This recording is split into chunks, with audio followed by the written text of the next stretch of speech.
Hubo una época en la que la música se reproducía con agujas sobre discos de vinilo y cintas magnéticas en casetes frágiles. El sonido nunca era perfecto, y el tiempo siempre terminaba degradando la calidad de las grabaciones. Pero en las sombras, un grupo de visionarios soñaba con algo distinto. Un formato inquebrantable, inmortal y capaz de capturar cada nota con una fidelidad jamás imaginada. Esta es la historia del disco compacto, un invento que no solo cambió la industria musical, sino que también allanó el camino hacia la era digital. Desde sus humildes inicios en los laboratorios de Philips y Sony, hasta su glorioso reinado en los años 90, el CD fue un símbolo de innovación y revolución. Su llegada destronó a los formatos antiguos, llevó la música a millones de hogares con una calidad impensable y abrió las puertas a nuevas formas de almacenar y compartir información. Pero, como toda gran tecnología, también enfrentó desafíos, amenazas y un inevitable ocaso. Acompáñanos en esta travesía a través del tiempo, donde descubriremos el ascenso, la caída y el legado de uno de los inventos más icónicos de la historia.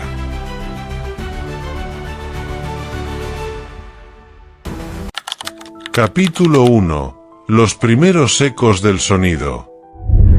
En un mundo donde el sonido era efímero, donde la música y las palabras desaparecían en el aire sin dejar rastro, la humanidad soñaba con capturar el tiempo en ondas invisibles.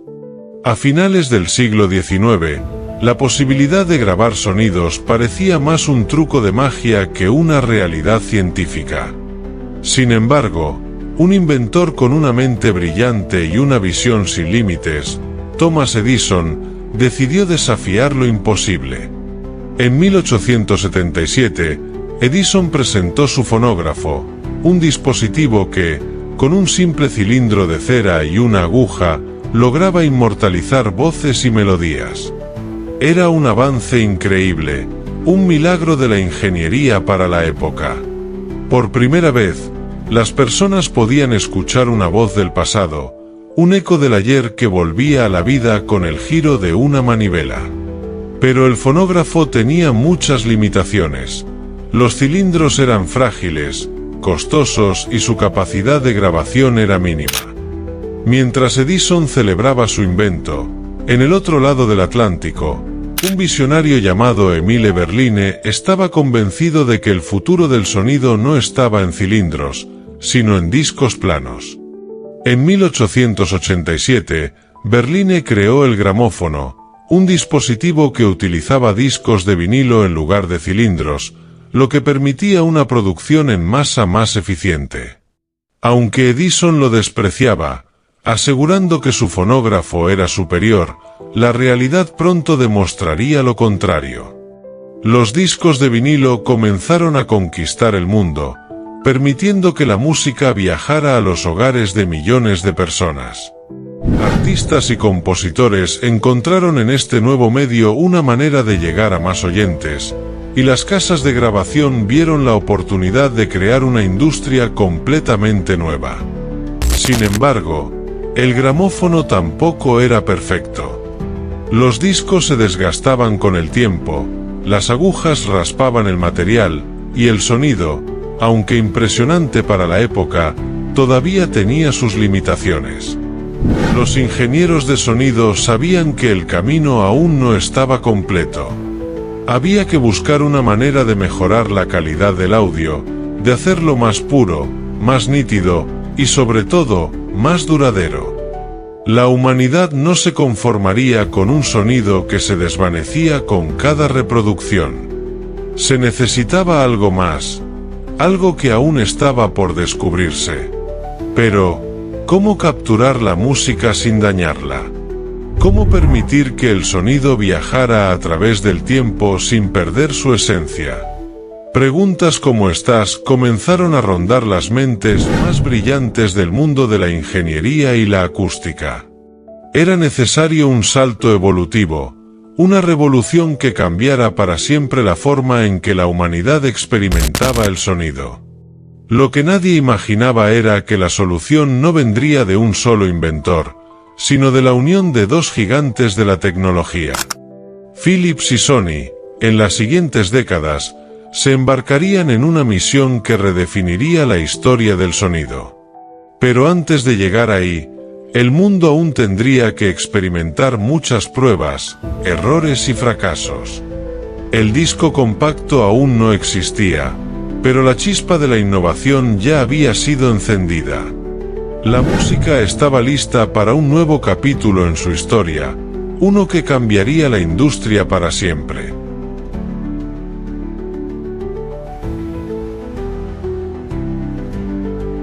Capítulo 2. La era analógica y sus limitaciones. Las décadas pasaron y los discos de vinilo se convirtieron en la joya de la industria musical. Desde las grandes bandas de jazz de los años 20 hasta la explosión del rock and roll en los 50, la música encontró en el vinilo su hogar. La gente se reunía alrededor de tocadiscos, colocando con cuidado la aguja sobre el surco, esperando que el sonido llenara la habitación con su magia. Pero aunque el vinilo dominaba el mundo, sus defectos eran evidentes. Cada reproducción desgastaba el material. Un simple arañazo podía arruinar una canción para siempre. Además, el polvo, el calor y la humedad eran enemigos implacables que deterioraban la calidad del audio con el tiempo. No importaba que tan cuidadoso fueras, tarde o temprano, tus discos favoritos comenzarían a sonar con un molesto crack y pop. Por otro lado, el casete magnético había llegado en los años 60 con una promesa de portabilidad y conveniencia. Ahora podías llevar tu música contigo en un pequeño carrete de cinta dentro de un estuche de plástico. Pero los casetes tenían sus propios problemas. La calidad del sonido era inferior, las cintas se enredaban y con el tiempo, la grabación se deterioraba. A pesar de estas limitaciones, la música nunca había sido tan accesible como en esos años. Se vendían millones de vinilos y casetes en todo el mundo. Sin embargo, los ingenieros de sonido sabían que esto no era el final. Seguía habiendo una gran pregunta sin respuesta. ¿Había una forma mejor de almacenar el sonido? El problema fundamental de los formatos analógicos era la degradación. Cada vez que se reproducía un disco o un casete, la calidad disminuía poco a poco. La gente aceptaba esto como parte de la experiencia musical, pero la industria tecnológica no estaba dispuesta a conformarse con lo que había. La búsqueda por un sonido perfecto llevó a los científicos a un nuevo horizonte, la digitalización.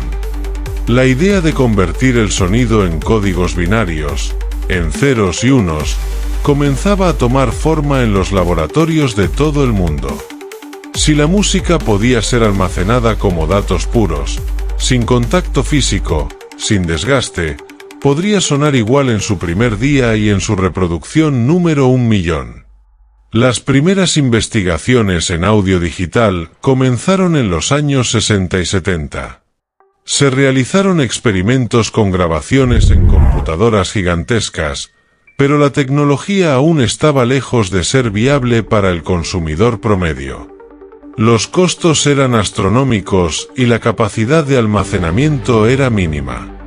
Aún así, la semilla estaba plantada. Se había encontrado el camino, aunque todavía quedaba un largo trecho por recorrer. Lo que la humanidad necesitaba ahora no era solo un nuevo medio de almacenamiento, sino una revolución completa en la forma de pensar sobre el sonido. Y en las sombras, dos empresas estaban a punto de cambiar la historia para siempre.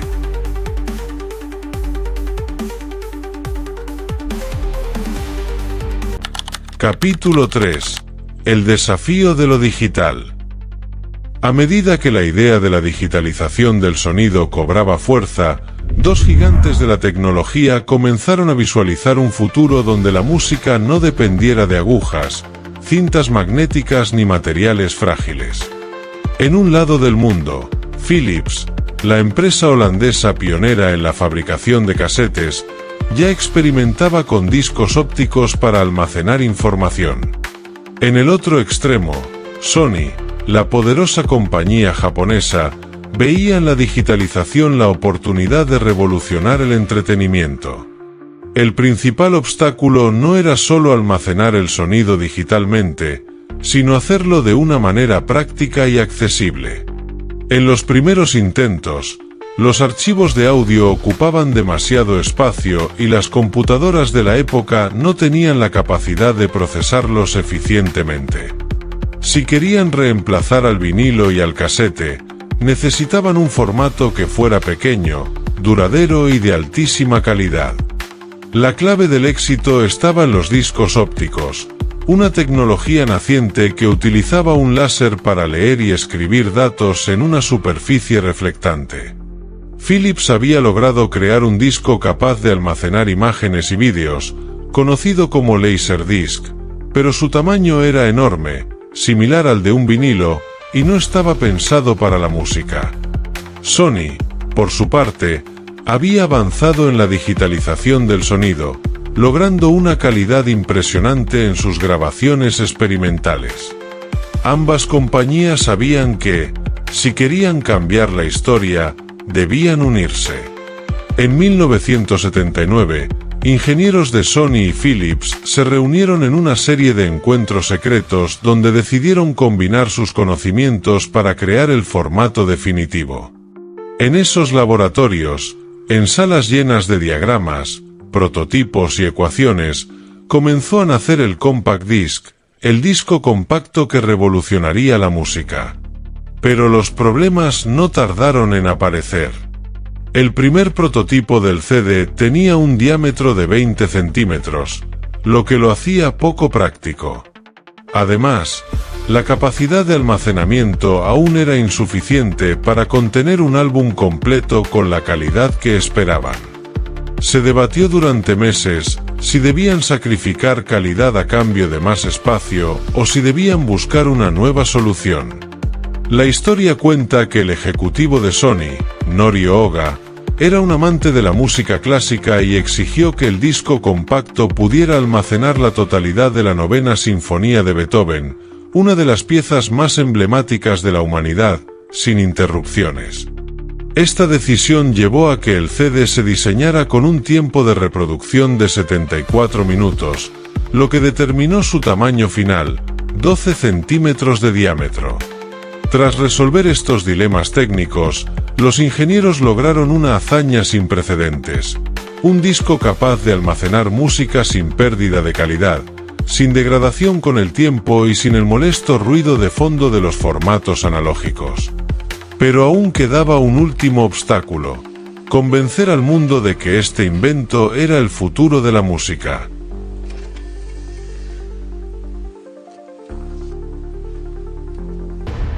Capítulo 4. La batalla contra el vinilo. Cuando Philips y Sony anunciaron oficialmente el nacimiento del CD en 1982, la industria musical los miró con escepticismo. Los discos de vinilo llevaban décadas dominando el mercado, y tanto artistas como productores dudaban que los consumidores quisieran abandonar un formato que había acompañado a generaciones. Para muchos, el sonido cálido y orgánico del vinilo era insustituible. Los primeros CDs salieron al mercado junto con los primeros reproductores digitales, que eran caros y exclusivos. En un principio, solo unos pocos audiófilos pudieron permitirse experimentar con esta nueva tecnología. Sin embargo, los ingenieros estaban convencidos de que el CD tenía un poder único. Su sonido era puro, sin interferencias, sin distorsiones y sin desgaste con el tiempo. Sony y Philips sabían que necesitaban un golpe maestro para convencer al mundo, y lo encontraron en una de las bandas más legendarias de todos los tiempos: ABBA. El primer álbum en ser producido en formato CD fue The Visitors de ABBA, lanzado en 1982, seguido por el icónico 52º Street de Billy Joel. La calidad del sonido dejó a todos boquiabiertos. Pero la verdadera batalla aún no había comenzado. Las casas discográficas tenían miedo del cambio. Producir vinilos era barato y confiable. Cambiar toda la infraestructura para fabricar CD requería una inversión gigantesca. Algunos incluso argumentaban que nadie querría abandonar el ritual de colocar la aguja sobre un disco para simplemente presionar un botón. La estrategia de Sony y Philips fue inteligente. Apostaron primero por los audiófilos y músicos profesionales. Vendieron el CD como el futuro del sonido, como la herramienta definitiva para escuchar música con la máxima fidelidad. Poco a poco, las disqueras comenzaron a ceder y aceptaron lanzar más álbumes en este nuevo formato. Pero el verdadero momento decisivo llegó cuando Michael Jackson lanzó su álbum Thriller en CD. El disco más vendido de la historia fue la prueba definitiva de que este nuevo formato no solo era viable, sino que era el futuro. Cuando los fanáticos escucharon la claridad de Billy Jan en un CD, el destino del vinilo quedó sellado. Las ventas comenzaron a dispararse. Cada vez más tiendas vendían reproductores de CD, los precios bajaron y, para finales de los 80, el disco compacto ya era el rey indiscutible del mercado musical. Sin embargo, los ingenieros que habían trabajado en el CD sabían que el éxito nunca es eterno. En algún rincón del mundo, alguien ya estaba pensando en el siguiente paso, en la próxima revolución del sonido. Pero, por ahora, el CD reinaba con autoridad.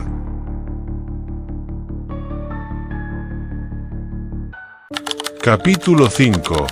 El dominio del disco compacto. A medida que los años 90 avanzaban, el CD no solo se consolidó como el formato definitivo de la música, sino que arrasó con todo a su paso. Las disqueras, que antes dudaban, ahora apostaban completamente por el disco compacto. Las fábricas de vinilos comenzaron a cerrar, los casetes se volvieron obsoletos y las tiendas de música reorganizaron sus estantes para dar prioridad a las relucientes cajas de plástico con discos plateados en su interior. El éxito del CD no se limitó solo a la música. Los fabricantes de computadoras pronto notaron su enorme capacidad de almacenamiento, lo que lo convirtió en el sucesor natural del disquete. En 1993, Sony y Philips presentaron el CD-ROM, un disco compacto capaz de almacenar grandes volúmenes de datos. Esto revolucionó la industria informática, permitiendo la creación de videojuegos más complejos, enciclopedias digitales y programas con gráficos y sonidos avanzados. Pero no todo fue fácil en esta era dorada. A medida que los CDs se volvieron más accesibles, surgió un nuevo problema inesperado: la piratería. Con la llegada de los primeros grabadores de CD en la década de los 90, la posibilidad de copiar discos completos en casa se convirtió en una realidad.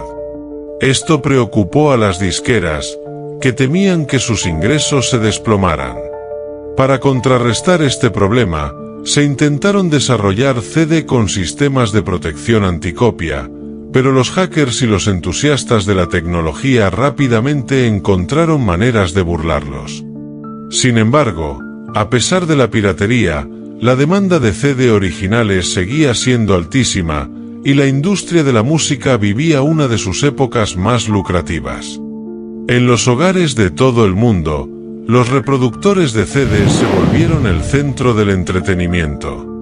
Los jóvenes coleccionaban álbumes en CD como tesoros, las bandas lanzaban ediciones especiales con carátulas espectaculares, y las películas en VHS comenzaron a ser reemplazadas por un nuevo formato digital basado en la misma tecnología, el DVD. Por un momento, parecía que el disco compacto había alcanzado la cúspide de la inmortalidad. Pero, en las sombras, una nueva amenaza tecnológica comenzaba a gestarse. algo que cambiaría para siempre la forma en que el mundo consumía música y datos.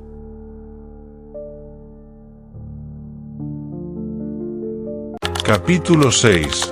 La amenaza digital.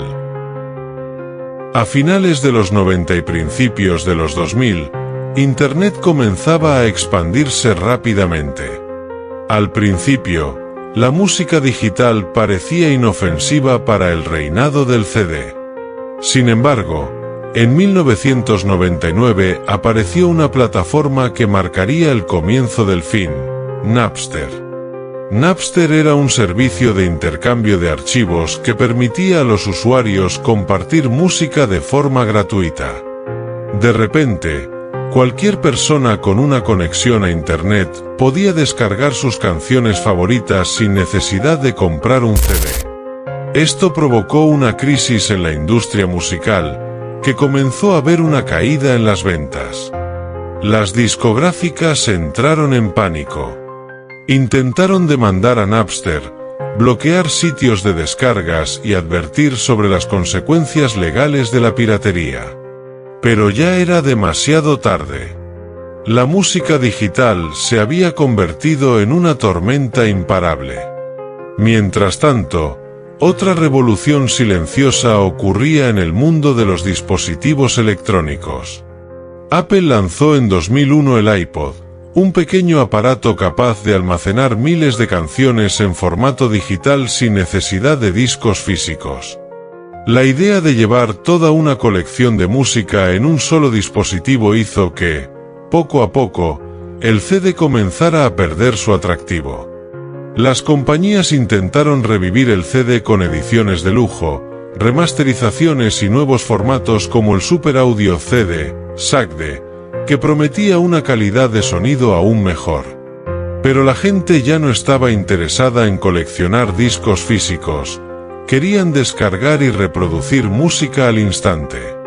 En 2003, Apple lanzó la iTunes Store, permitiendo comprar canciones en formato digital de manera legal.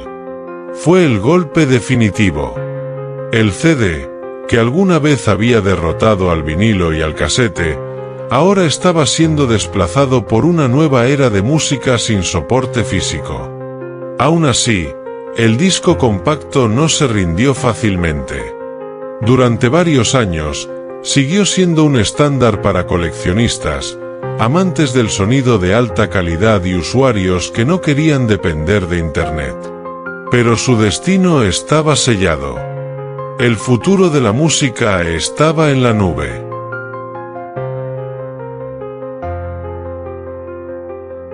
Capítulo 7.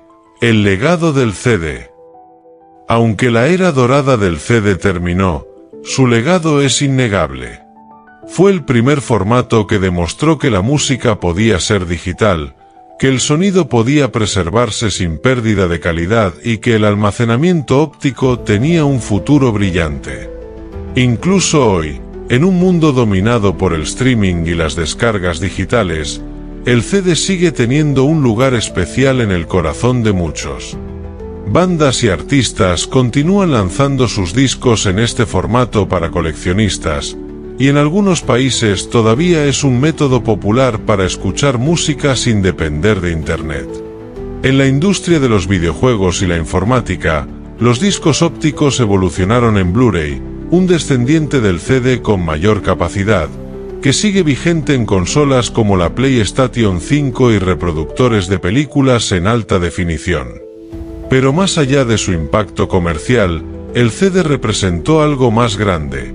Fue el puente entre el mundo analógico y la era digital. Sin él, no tendríamos las plataformas de streaming, los discos duros modernos ni la facilidad de compartir información como lo hacemos hoy. En los estantes de coleccionistas, en los autos de los nostálgicos y en las bodegas de quienes aún guardan sus álbumes favoritos, el CD sigue brillando con su reflejo plateado, recordándonos que alguna vez fue el rey indiscutible de la música. Así terminó la historia de su reinado, pero su influencia jamás será olvidada. Porque, después de todo, cada vez que alguien reproduce un CD, revive la magia de una era en la que la música alcanzó su máxima pureza en un disco perfecto.